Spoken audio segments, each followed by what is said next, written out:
Ready? I'm ready. All right. Actually, I'm not the star witness, Dan Pittman is. So, again, this public hearing is required by law under the tax exempt rules. And as you know, we acted last meeting on the request from Thomas College. That was just the first step. Tonight is the required public hearing. Your next meeting on the 19th will be an actual bond order. So we'll have to take 3 votes on that, starting next meeting, the 19th. But I'll let Dan take it from there. And also, Beth Gibbs is here from Thomas. And treasurer, finance, everything? Senior VP and CFO. CFO. Thanks very much for having me back. As Mike said, we spoke last week, and I think I outlined the proposal. There's one change that I want to tell you about, but overall it's the same. And just as a reminder, Thomas College is proposing to borrow long-term to finance the dormitory they built last year. I'll have Beth in a moment will come up and speak briefly about that. They are looking to get special favorable tax-exempt rates, in fact what are called bank-qualified tax-exempt rates. And they can do that through the city of Waterville if they issue through what's called the Municipal Securities Approval Program. Doing so would not constitute a liability to the city of Waterville. The debt would be debt of Thomas College, payable only by Thomas College, and issued to Bangor Savings Bank incidentally. If for some reason Thomas College can't make a payment, then Bangor Savings Bank can go after the assets of the college, which are security for the loan, but under no circumstance can it go after any assets of the taxpayers of the town, anything like that. So this is a wonderful way for the city to help the college get really preferential rates on money that it borrows and to finance its expansion in favorable ways, but it's not something that's going to cost the taxpayers or the city anything. I did say that there was one change from what we discussed last time. I had some preliminary conversations with Waterville's bond council, and we thought that we could do this. The college is looking to borrow about $7.85 million. We thought that Waterville could issue that entire amount. Some of it would be what's called bank-qualified tax-exempt debt, which is really special, very, very low rates. That would be about $4.5 million. The rest would have to be just normal bank tax-exempt debt, but not bank-qualified. Lee Bragg from Bernstein Shore, the city's bond council, and I put our heads together a lot last week and really thought through this and realized that that wouldn't work. The city can issue the approximately $4.5 million in bank-qualified tax-exempt debt, but if it can't do that, if it does that, it can't then go ahead and issue the remaining $3.35 million in tax-exempt debt. So the college is going to ask the city to issue the $4.5 in bank-qualified debt, and then we'll turn to the Finance Authority of Maine, which can issue the remaining $3.35. And we've talked that over with Lee, we've talked over with the Finance Authority, everyone's on board. So effectively all we're doing is asking for authorization of less money than I mentioned at the last meeting. Otherwise, there are no changes. I'd be happy to take any questions from the council or from the audience about what this would mean for the taxpayers. But first, I'd like to turn it over to Beth to talk just briefly about the college's taxes.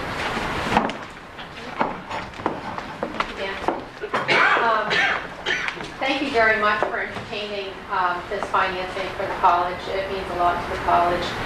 In this environment of competitive higher education and making higher education affordable to students and their families in Maine. And in fact, we have about 56% of our students come within a 40-mile radius right here in Waterville. So we are a regional, predominantly regional college as compared to some of the other colleges around. So it's very important that we keep our costs down so that we can keep higher education affordable. This residence hall was built because we had over 60 rooms on campus. And it is part of our plan to grow our enrollment at the college through retaining existing students at a higher rate, but also increasing the number of new students that we bring in. So this allows us capacity for growth. This residence hall is predominantly a first-year housing. Typically, first-year students get old housing, and you put your higher level students in your new housing. But we've decided to focus on our first-year students and give them the best environment that they can have, so that they'll want to stay in college. You know, it's important that we try to retain and educate as many young, trained people as possible. The residence hall is a modern residence hall. It has 108 beds for students. It has single and double beds. It's pod style for first-year students. It builds communities so that they aren't alone and are able to socialize with other students in their class. It has study lounges. It has a computer lab. It has recreational lounges. It has an RD apartment so there's somebody living there with them all the time. There's laundry. So it's a fairly modern facility. It's a nice brand new spanking new building that you see right off West River Road. It's the first one as you come on campus. What will enrollment be after that? After we fill this residence hall? Well, it's about 800 this year for our day population, our full-time students. And then we have another 250 in our part-time evening program. So we have just over 1,000 students. But, you know, I think the biggest component of our business here at the college are full-time day students. So traditional age. I remember when you were over Woolworths downtown. Yeah, we probably had maybe 100 students, you know, if we had that. So we've seen some good growth. Our enrollment this past year did level off.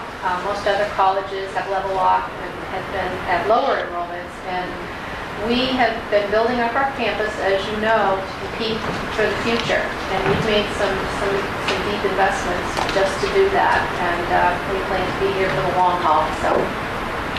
Just a quick question. The last couple of years when I've sat in on some of the appropriation hearings, this is good to hear because Thomas has been, the retention rate of Maine students has been between 80 and 83%, an additional 5 to 7% of out-of-state students that are coming to Maine as well. We have, instead of brain drain, at Thomas, we have brain gain. We attract about 25% of our students from outside of the state of Maine, and 85% of our students of our graduates stay in Maine. So we're retaining a lot of the business and education and IT professionals in the state of Maine. I just like to say that my son, Nathaniel, goes to Thomas right now, entering his junior year. Wonderful. But I do appreciate Thomas's effort to go to the Waterville High School and recruit the local kids. So my son now, he's a senior. A lot of the parents have said to me, well, Thomas has done a great job. They're really proactive in getting our kids to go there. And it's nice to know that you're invested in us, in the children of this community. And it's wonderful. It really is. My son has had a wonderful experience there so far. We have a great program for area high school students, and in Waterville alone, I think we offer 73 dual enrollment course registrations. And what I mean by that is that students in the high school are gaining college credit for higher level courses that they're taking. So they're entering college with some credits already under their belt. So that in itself is helping higher education become more affordable for them.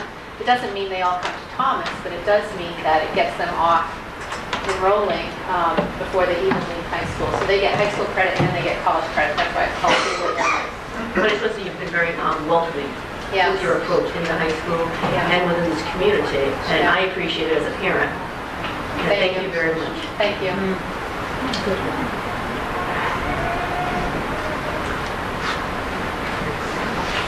Thank you. We're good, yeah, thank you very much.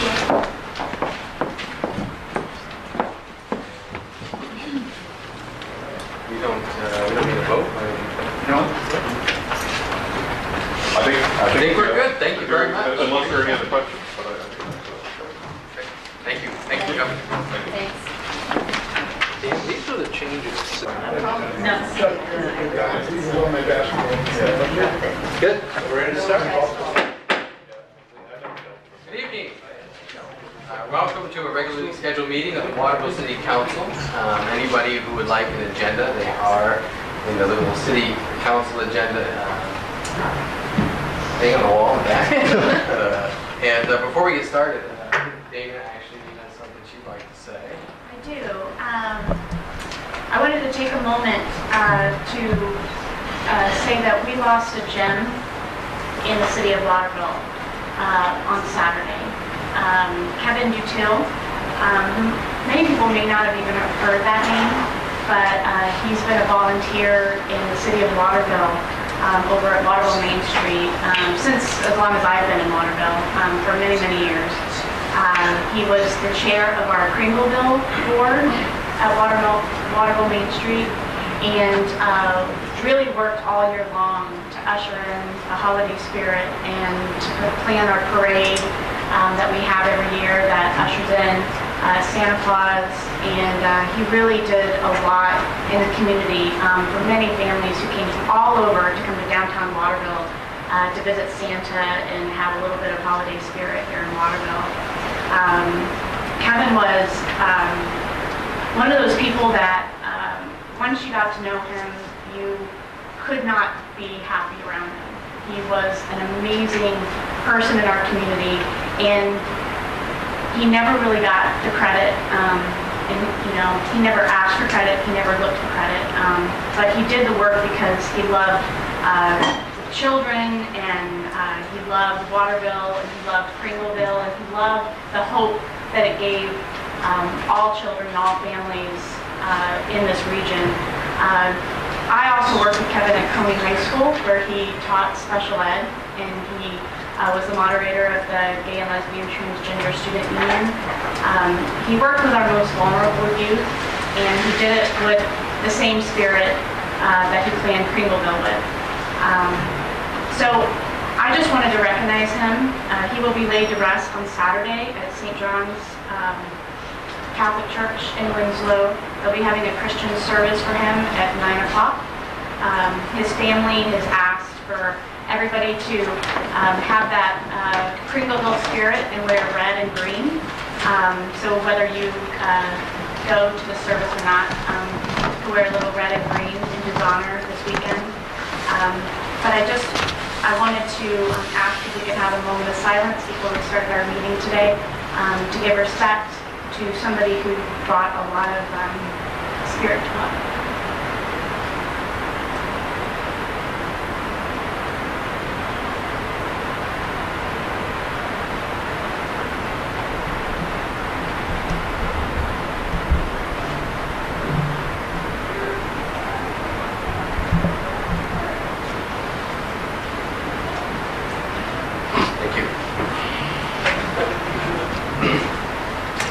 Started with the meeting now, and we will start by having Fred lead us in the prayer. I pledge allegiance to the flag of the United States of America and to the republic for which it stands, one nation, under God, indivisible, with liberty and justice for all. Okay, first up is community notes. And community notes is a time where if there's anybody that has something they would like to comment on or tell us about that's not on the agenda, now would be the time to do it. And if you could please come up to the podium, let us know who you are, and take a few minutes to tell us what it is you'd like to say. Ernie Parliament, Johnson Heights. I just want to take a minute to bring you up to date on what's happened with the wood burning equipment situation since it got kind of dumped in my backyard. The national government, the EPA, has put out new stack standards for all wood burning equipment, stoves, fireplaces, everything basically. They reduced the stack emissions by 70% after 5 years of arguing, and they said they reduced that for health and safety reasons. They didn't go into any specifics. But logically, if the equipment that's being sold today, right now, this year, is unhealthy and unsafe, then the old equipment is even more unhealthy and unsafe. Maybe not in the country, or maybe not out in the far reaches of the city where there aren't a lot of houses, but in the neighborhoods here in Waterville, the old equipment is unsafe and it's unhealthy according to the federal government. I'm not going to get into the details, but That means it's a health and safety problem. And health and safety problems have to be stopped by all kinds of policies, city laws, and just common sense, really, morality and ethics. Thank you. Thank you, Rick.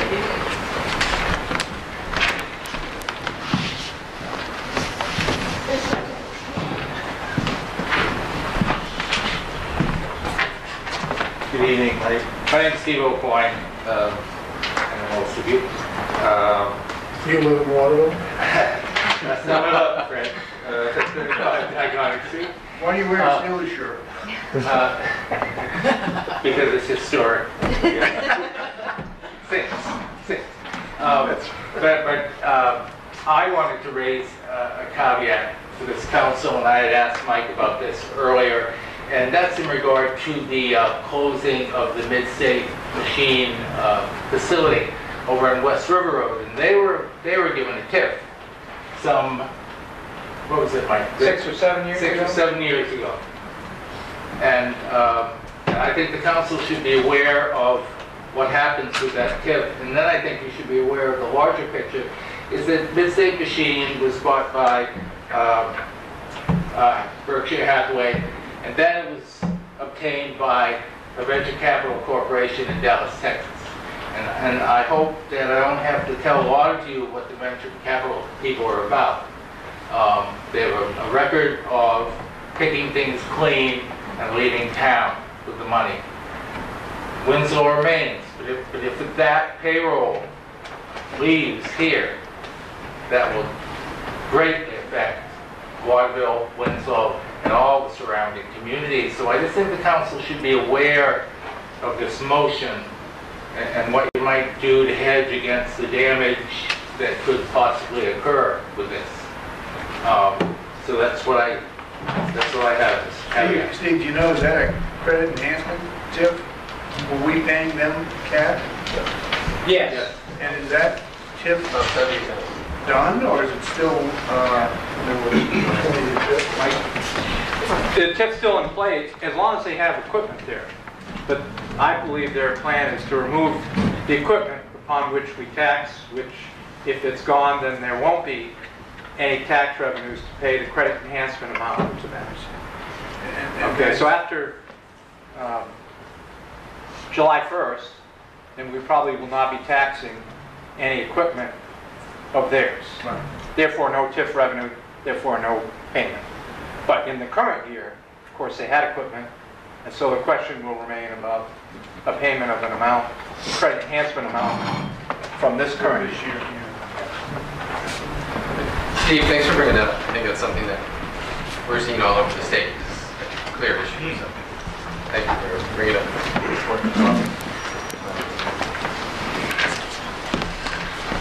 Hello. Hello. Hi, I'm Jennifer Johnson, and I'm just here on behalf of the George Mitchell and Albert S. Hall schools. Wanted to extend an invitation to the community. We are having a carnival on the 16th of May from 10 a.m. to 2 p.m.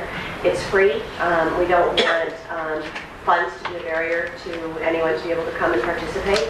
But we just wanted to let you know that we're doing this as something nice for the kids in our town. There's games, crafts, activities, and it should be a good time. So, 2 weeks from 10 to 2 at the Mitchell School. Thank you. Thank you. Anybody else from community notes? We actually have a very special guest in the audience that I wanted to make sure that she has a chance to speak. 9-year-old Waverly O'Toole.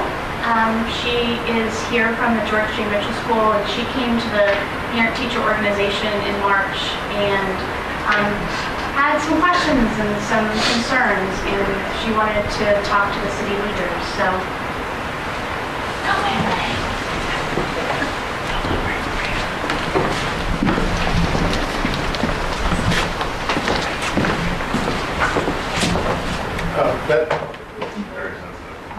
That doesn't work that way.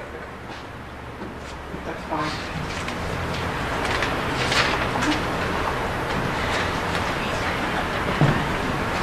I think that the Waterville schools, such as George J. Mitchell School, should have recycling bins.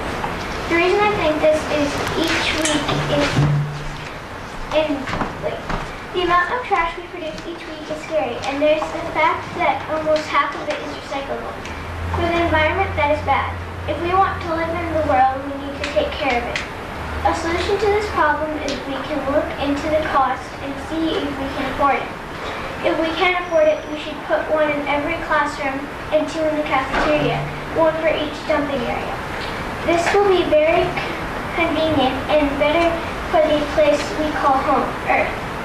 Like I said, if we want to live in the world, we have to take care of it.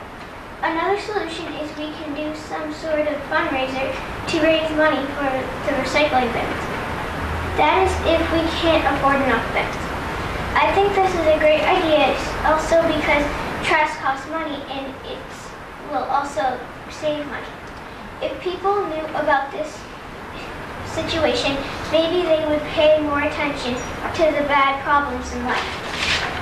Therefore, I think we should have recycling bins in public schools such as the George G. Mitchell School. Very good. Good work. Thank you for coming.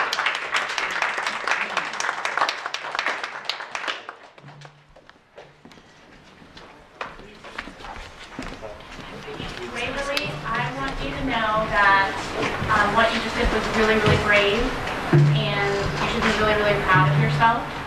And I know there's many, many people in the community that feel the exact same way that you do, and I hope that you continue to come and talk to us and one day run for office, and you could be up here making some decisions, okay?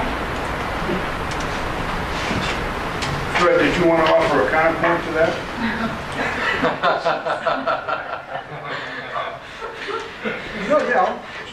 Anybody else for community notes? I have a real quick one. I just want to thank the South End Neighborhood Association for their bike swap, which happened last weekend. It was an amazing turnout. Thank you to Heather, to Jackie, to Scott, to Chris, to everyone who usually runs that program. Thank you very much. You did an amazing job last weekend. Thank you.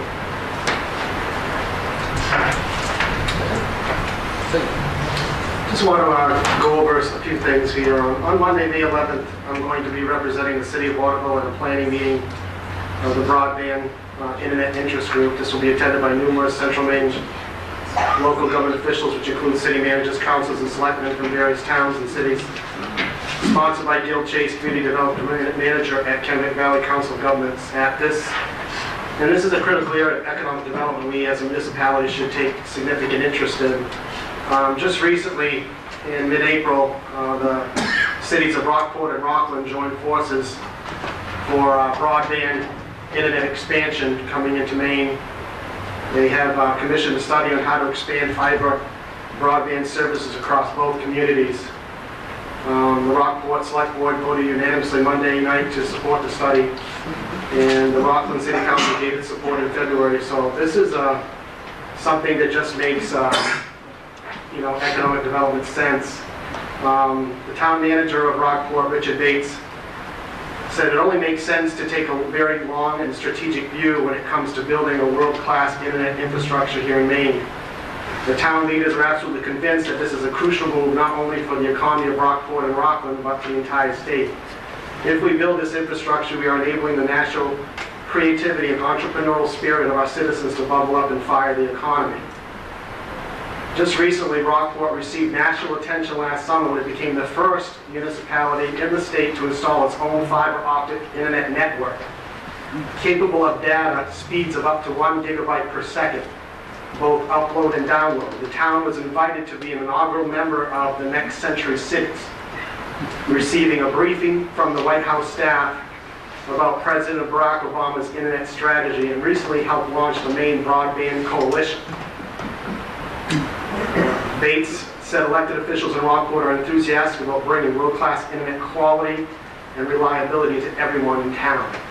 So my purpose for going to be on this committee, I guess, speaks for itself, and this is something I think we should take significant interest in.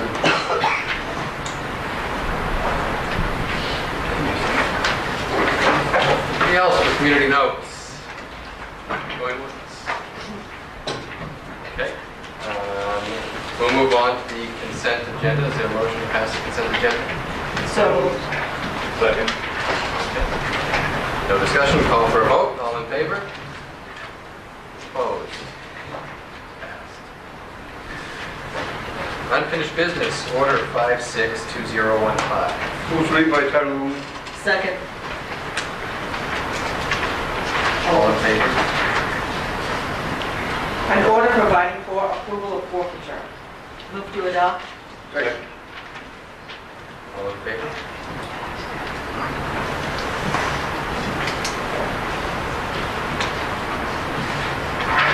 Third reading, anyone? Anybody for a third reading? Absolutely. Yeah, second. By title only. All in favor? An order providing for approval of forfeiture. Move to adopt. Second. We can do a roll call. Counselor Stewart? Yes. Counselor White? Yes. Counselor Winslow? Yes. Counselor Mayhew? Yes. Counselor O'Donnell? Yes. Counselor Boucher? Yes. Counselor Raincourt Thomas? Yes. Vote is 7 in favor and 0 opposed. Good. New business, resolution 582015. A resolution providing for extension of lease for airport facility. Be it resolved by the City Council of the City of Waterville acting as municipal officers as follows. That the lease with Airlink LLC be extended for a 3-year term according to the terms and conditions as provided for in the attached lease document. Airlink LLC leases space in the main airport terminal building for their flight school and commercial charter purposes. Move to adopt. Second. Mike has something to say. We've had a lease with Airlink for quite a while now. All the prior leases have been for 1 year. So the change tonight is that this is as a 3-year lease, which they're happy with. The increase in the rent is 2%, as it says here, for each year. And the only other change from the prior lease is on, the pages aren't numbered, but it's, I think, the 5th page in, under item 5, fuel discount. There's a line that's been underlined. That's the only other change in this lease, so I recommend the council approve this. Airlink's been a very valuable customer and tenant at our airport. You know, they provide flight school, and they do a lot of charter work, too, with their planes. For a long time, Airlink really was our only major tenant at the airport. Anybody else like to speak? Well, Mike, so the 2% has been added in already. Correct. In that amount that you see, 2,261.10. Yes. And does that then increase every subsequent year or only if they? Increases every subsequent year. Yep. Okay. Yep. Okay, no further discussion, I'll call for a vote. All those in favor? Opposed? Resolution 592015. A resolution providing for approval of traffic signal airport road. Be it resolved by the City Council of the City of Waterville acting as municipal officers as follows. That the city manager be authorized to expend up to $125,000 to install a traffic signal at the intersection of Airport Road and Kennedy Memorial Drive. And be it further resolved that the City Council waive the bid process in accordance with the city's purchasing ordinance, Article 5A, and utilize the original low bid of AG Electric for $111,675.30 obtained by the MDOT through a public bid process in 2010. And be it further resolved that the City Council accept Kleinfelder as the most qualified consultant to provide inspection and certification services for the estimated price of $3,800. And be it further resolved that the city manager be authorized to enter into a city MDOT agreement for the installation and maintenance of proposed traffic signal, and also be authorized to expend any contingency funds up to the $125,000 limit for any additional expenses related to this project. The funding for this CIP project is included in the 2015 bond. Move to adopt. Second. Since I wasn't around in 2010, I Was there a traffic study in regards on how this traffic light would change traffic on Candy? The reason I asked is I went there just to, and it's within 20 feet or 30 feet. I mean, it's like less than 0.1 mile from another stoplight. So you're gonna stop and then you're gonna go point, Right. you know, less than 0.1, and you're gonna possibly stop again. And I'm wondering why that's an issue. Why we need this light. To answer your question about traffic study, not specifically for that one light, but when the state funded the upgrade of all of our traffic signals throughout the city, that was one location study as part of the big plan. And so what DOT said at the time is that intersection warrants a signal if the city decides to ever put it up. So essentially it's our choice to put it up, but we can't put one up unless DOT says, yes, traffic there is sufficient to warrant it.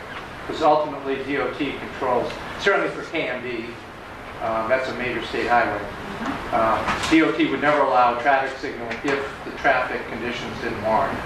So they're not telling us we have to do it, but they're telling us that if we want to do it, there have to be the demand. Mike, haven't they said that? I'd just like to finish. Go ahead. Thanks. The other important thing, of course, is that if the city's going to continue to develop the business park up the road, we're going to definitely need to have traffic control at that intersection. I'm sorry. That's what I was going to say. Oh, okay. About the business park. Yep. Yeah. Coming out of there with a truck, trying to go left across those eastbound lanes of traffic. Almost impossible. You might as well turn right, go up a ways, and then try to come back. And remembering that this was voted on by the whole council when they decided to add this to the bond in December. And we did have... For those who were here. But the only concern I would have, and I just want to make sure that's something we take care of if we're going to do this, is that in Waterville, our lights are not synchronized. So you can get behind the red light and you watch the light in front of you go green, and then by the time your light goes green, you get to the next one, it turns red, where I know oftentimes in codes in Augusta, they're synchronized. So traffic moves all at once and stops all at once. It moves up. So I think this is an opportunity, hopefully, if we decide to throw another light in there,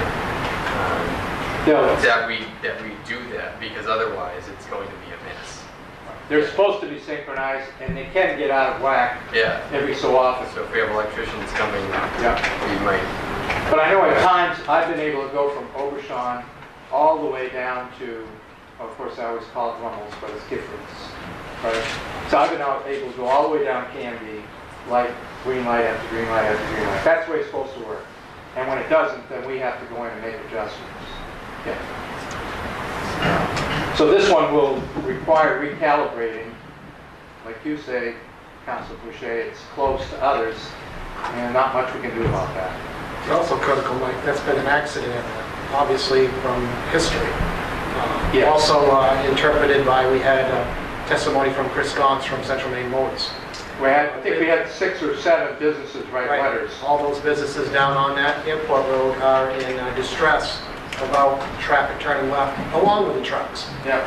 So it's definitely something I think the city should take a safety concern at. But a lot of motorists are not going to like this, but I mean, the worst accident area is right in front of John's Market, but nothing's been done there. It will be done this summer. Thank you. That's official.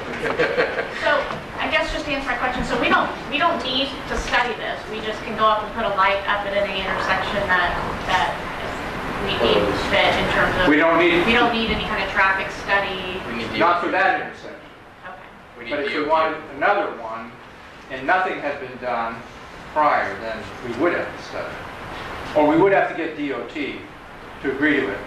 Because actually, now that you asked that question, and we should find this out, Pleasant Street, and where Pleasant Street comes on to Upper Main Street, right near Railroad Square.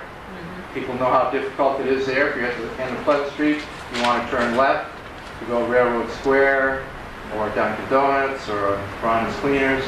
very difficult left-hand turn, so we've talked about should there be a light there. And DOT has done traffic counts, so they actually go out and put the black lines across the road and count the vehicles. And, so that's been done in that intersection on the question of a light there, but no one's pressed that issue yet. I just want us to be careful about turning Waterville into a place that has numerous traffic lights everywhere, and it really does change the feel of a place like Pleasant Street. Right. To have a major traffic light there. It would really change. I'm not saying it may not be useful, but I definitely want us to just be really careful and, you know, just because a business wants a traffic light doesn't necessarily mean that that's the right feel for our city. And that's a good example where it may not be the best idea. Plus you get the railroad tracks here, so cars are backed up on that road.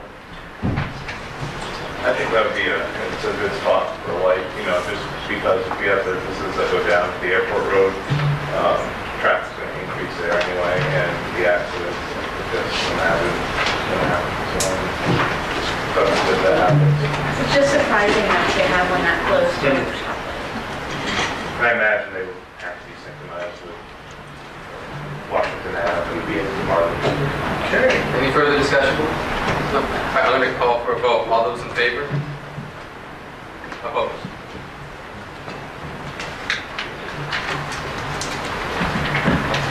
Resolution 602015. A resolution providing for renewal of a special amusement license to SNL Productions Incorporated, doing business as Mainly Brews. Be it resolved by the City Council of the City of Waterville, acting as municipal officers as follows. That the City Council hereby authorize the renewal of a special amusement license to SNL Productions Incorporated, doing business as Mainly Brews, 1 Post Office Square. Move to adopt. Second. Any discussion? All those in favor? Opposed? Resolution 612015. A resolution providing for renewal of a special amusement license to Charles Judy doing business as Silver Street Tavern. Be it resolved by the City Council of the City of Waterville, acting as municipal officers as follows. That the City Council hereby authorize the renewal of a special amusement license to Charles Judy doing business as Silver Street Tavern, 2 Silver Street. Move to adopt. Second. Any discussion? All those in favor? Opposed? Resolution 622015. A resolution providing for renewal of a special amusement license to Washburn Enterprises, doing business as T&D's Outback Tavern, Favorite Gaming. Be it resolved by the City Council of the City of Waterville, acting as municipal officers as follows. That the City Council hereby authorize the renewal of a special amusement license to Washburn Enterprises, doing business as T&D's Outback Tavern, Favorites Gaming, 6 Jefferson Street. Move to adopt. Second. Any discussion? All those in favor? Opposed? Ordinance 632015. Move to read by title only. Second. All those in favor? An ordinance providing for establishment of a Community and Economic Development Office and the hiring of a Community and Economic Development Director. Move to adopt. Second. Fred. I move that we table this until the first meeting in July, and that during that period, any of the councils that haven't read it over, please read it over in detail. But that's my motion. Okay. All those in favor?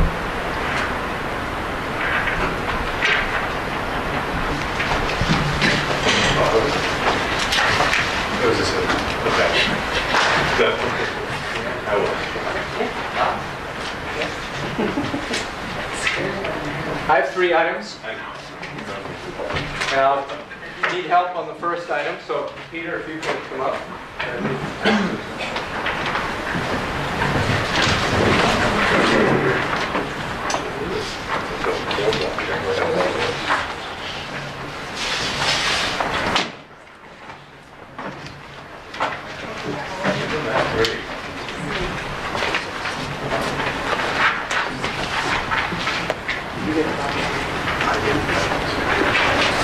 This is a project I've mentioned to you before, and it results from a grant opportunity that's going to become available through our local Rotary Club. And so Waterville Area Rotary Club is proposing to contribute $150,000 towards a project in the city or in the greater Waterville area that would be of a permanent nature and serve a public purpose. And so the city, along with Kennebec-Messalonskee Trails, and I think all of you know Peter Garrett, who of course founded Kennebec-Messalonskee Trails and has been instrumental, that's an understatement, with all the trail development in this area. So we together are proposing to submit this to the Rotary Club as a concept idea. And so I want to stress to you tonight, it's a concept. We haven't fleshed it out in great detail because this is a competitive grant program. So I think there will be three, if not three other projects submitted for consideration by the Rotary Club.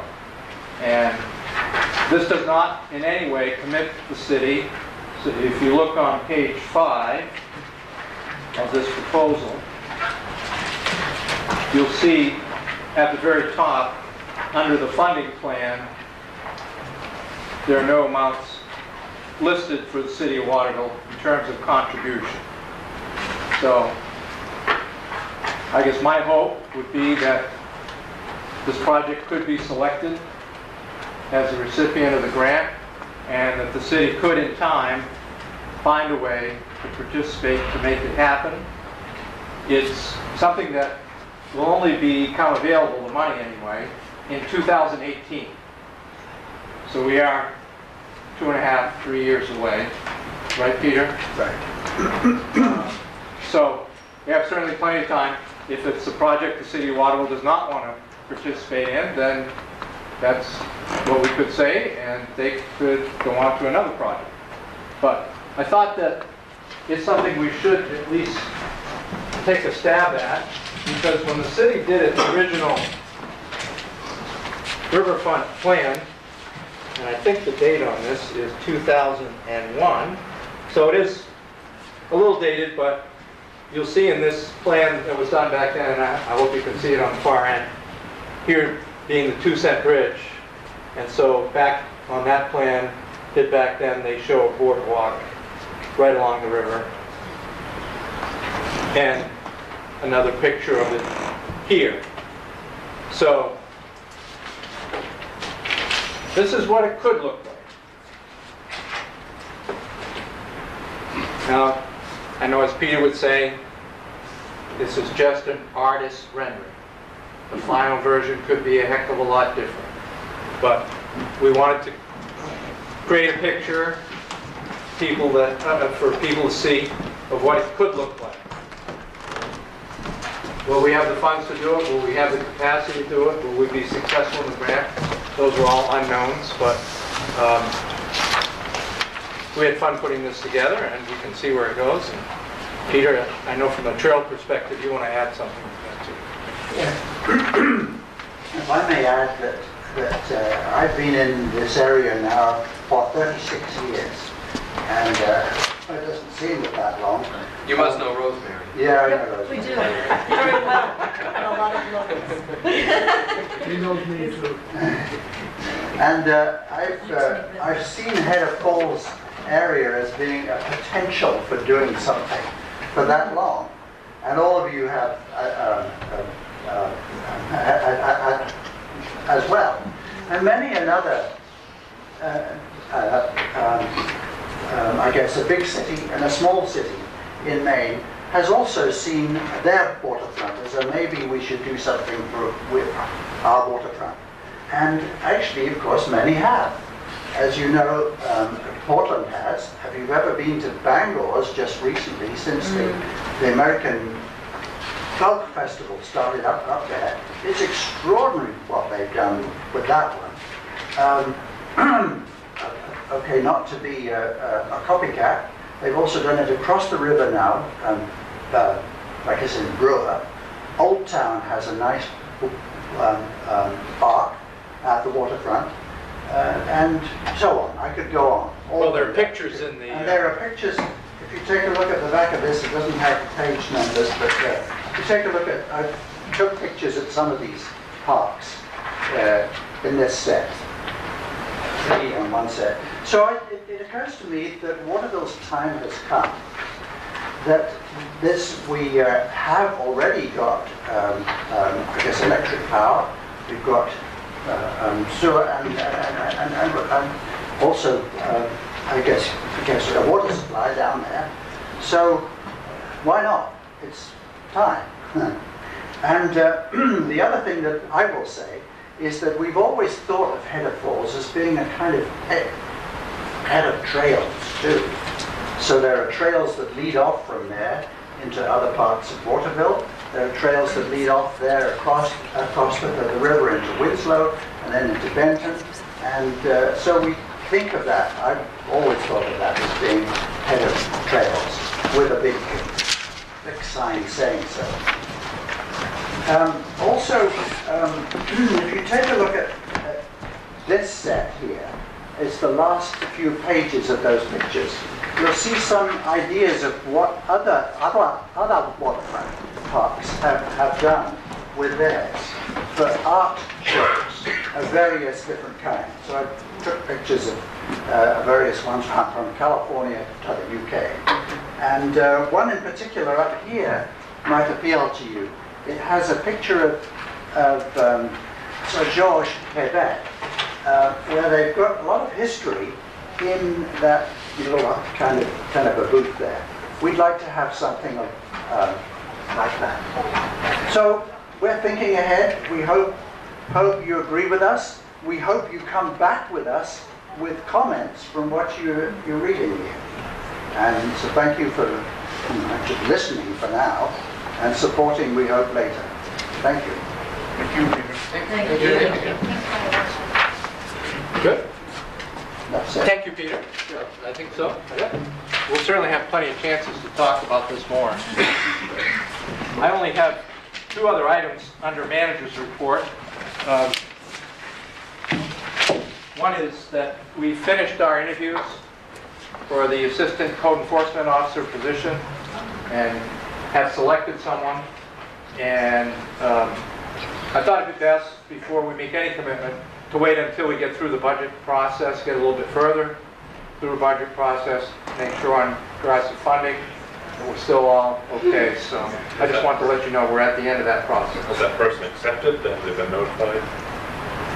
Yes, I mean, they said if the funding is there, they would come to work. Yep. Yep.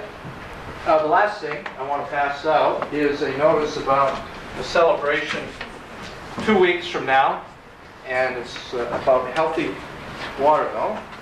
Maybe you've heard about it. I just want to make sure you all had that. And the final thing is we discussed the date a little bit about another recycling pay-as-you-throw meeting, and we discussed the date of Wednesday, May 20th. I'm not sure if that still works okay with you, Mr. Mayor? Or... I think so. I'll let you know tomorrow. Okay. What time? We had the last meeting at 7, right? So I think we do the same thing at 7 p.m. on Wednesday, May 20th. Another meeting, the event people have other questions about pay-as-you-throw and or recycling. You know, there were some questions at the last meeting we'll try and address. So either we hold that meeting right here or in the same room we had. I would shoot for outside of here. I think it went a lot better. I tend to agree. I think people felt a lot more comfortable just to speak, and there was no barrier between us and them. Downstairs. Yeah. Good. Okay. Thanks. Assuming the room is open, that's where we'll be. And hopefully you'll confirm it with me, and I'll let everyone know. Those are the items for me. I just want to remind everyone we have another budget meeting next Tuesday night, and I hope people come. It's very important. I get a lot of questions of why do my taxes keep going up and our roads haven't been fixed and things like that. And I think it's important that people want to know the answers to those questions, that they come to the discussion, because they are open discussions and people have a right to know, and they should know, and they should be involved. And it's a discussion we need to have. So I hope people show up. Especially because taxes may well be going up again. Indeed.